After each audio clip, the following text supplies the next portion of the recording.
جب حضرت ابو بکر صدیق رضی اللہ تعالیٰ عنہ نے کلمہ پڑھا تو یہ ایک خبر تھی کہ ابو بکر مسلمان ہو گئے، یعنی ایک بہت بڑے تاجر اور پھر اپنے قبیلے کے سردار اور لوگ جن سے مشورے لینے جاتے ہیں صاحب الرائے سمجھتے، معاملہ فہم اور سیانہ بندہ سمجھتے، ابو بکر صدیق مسلمان ہو گئے، بہت بڑی خبر تھی۔ اب کچھ لوگ نا اس خبر کی تصدیق کرنے کے لیے جناب صدیق اکبر کے پاس گئے۔ بتاؤ کون کون گیا خبر پتہ کرنے کے واقعے مسلمان ہوئے؟ کون کون گیا؟ اب تاجر کے دوست بھی تو تاجر ہی ہوں گے نا، بڑوں کے دوست بھی، ان کے دوست جو پتہ کرنے گئے بھلا کون کون تھے؟ حضرت عثمان غنی، حضرت سعید بن زید، حضرت عبد الرحمن ابن عوف علیہ رضوان، اتنے بڑے بڑے، یہ صرف پتہ کرنے گئے کہ سنا ہے مسلمان ہو گئے، پتہ کرے خبر سچی ہے۔ یہ جب وہاں پہنچے نا حضرت صدیق اکبر کے پاس صرف تصدیق کرنے کے لیے کہ سنا ہے آپ مسلمان ہو گئے، تو بڑی سادی سی بات تھی، اس کا جواب تھا ہوا ہوں یا نہیں ہوا، دو ہی باتیں تھیں۔ لیکن حضرت صدیق اکبر کہنے لگے بیٹھ جاؤ بتاتا ہوں، یہ جو سوال تم نے پوچھا ہے یہ اتنا سادہ نہیں، تم نے میرے نبی کی بات ہی پوچھ لی ہے، آ میرے دل آمنہ کے لال کی باتیں کریں، اب حضور کی بات پوچھی ہے تو ذرا بیٹھ جاؤ۔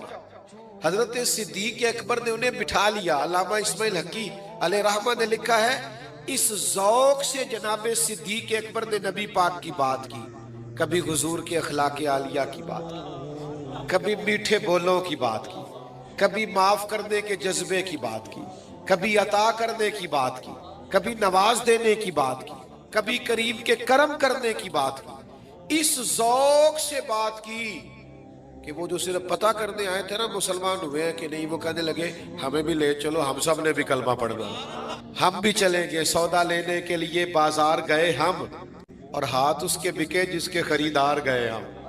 تو بھائی آپ حضور کا ذکر پاک کریں، یعنی کوئی سنے تو اسے لطف تو آئے نا، آپ کے لب و لہجے سے حسن چھلکے، ذوق چمکے، طبیعت تازہ ہو جائے، بیمار صحت یاب ہو جائے، کلیجہ ٹھنڈا ہو جائے۔ آپ حضور کا ذکر ذرا جم کے کیا کریں، حضور کا ذکر پاک کریں۔ تو مجھ سے ناراض نہ ہونا، یہ ہماری سیاسی تقریریں ہوتی ہیں نا، تو ہمارے یہ جو امیدواران ہوتے ہیں اسمبلیوں کے، ان کو اپنے لیڈر کا نام بڑا اچھا لینا ہوتا ہے، قائد عوام اور قائد جمہوریت اور فلانا اور فلانا، حضور کا نام لینا پڑے تو ان کو مشکل آتی ہے، کیونکہ جیڑا کام روز کریے نا وہ پھر ہوندا۔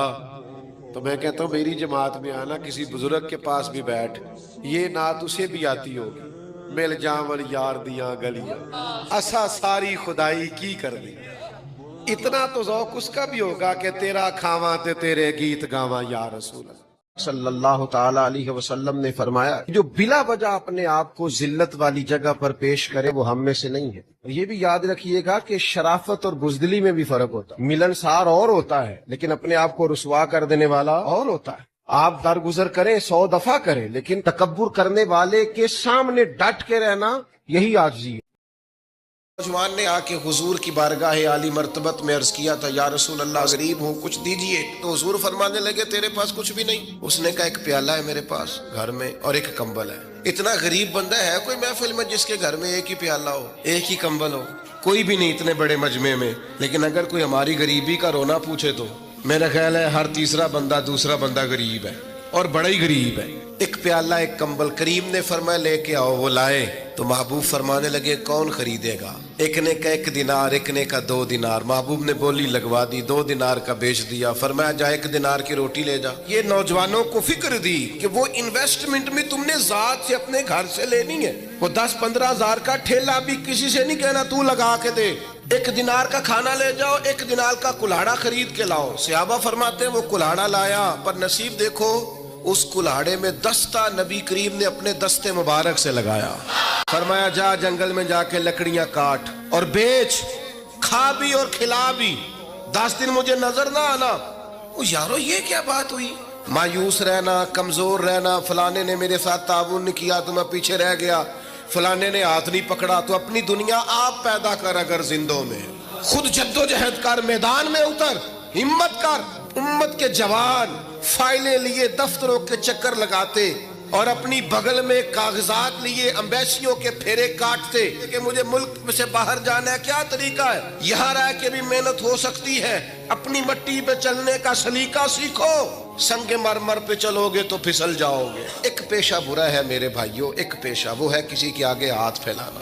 باقی دنیا میں کوئی پیشہ برا جو ٹھیلا لگاتا ہے اور مالٹے بیچتا ہے اور سیب بیچتا ہے، بڑا عزت والا آدمی. یہ شارٹ کٹ چھوڑ دو، دوسروں پہ بھروسہ کرنا چھوڑ دو. دوستو سنو، میرے کریم نے فرمایا 15 دن نظر نہ آنا، مزدوری کر. وہ نوجوان 15 دنوں کے بعد آیا. اب تیرا حال کیا ہے؟ اس نے کہا حضور پہلے ایک پیالہ تھا نا، اب سارے گھر کے برتن بن گئے. اور نوجوانوں، ہم نے سہارا بننا ہے. ماں سے کہنا ہے اب تو نے آنسو نہیں بہانے، تیرا پتر بڑا ہو گیا ہے. بہن سے کہنا ہے اب تو کبھی پریشان نہیں ہوگی، تیرا بھائی بڑا ہو گیا ہے. بوڑھے باپ کے پاس بیٹھ کے کہنا ابا جی بس اب آنسو پوچھ دو، آج کے بعد پریشان نہیں ہونا، پتر جوان ہے. اپنی بیوی سے، بچوں سے کہنا کہ کسی خواہشات پوری کرنے کے لیے تمہیں دیر تک انتظار نہیں کرنا پڑے گا، ہم میدان میں ہیں. نبی پاک نے محنت کو سپورٹ کیا ہے، مشقت کو سپورٹ کیا. حضور علیہ السلام نے فرمایا سب سے بہترین کمائی وہ ہے جو تو اپنے 2 ہاتھوں سے محنت کر کے کھاتا ہے. فرمایا اللہ کے نبی حضرت داؤد علیہ السلام محنت کر کے کمایا کرتے. سنگیو، کام کرنا.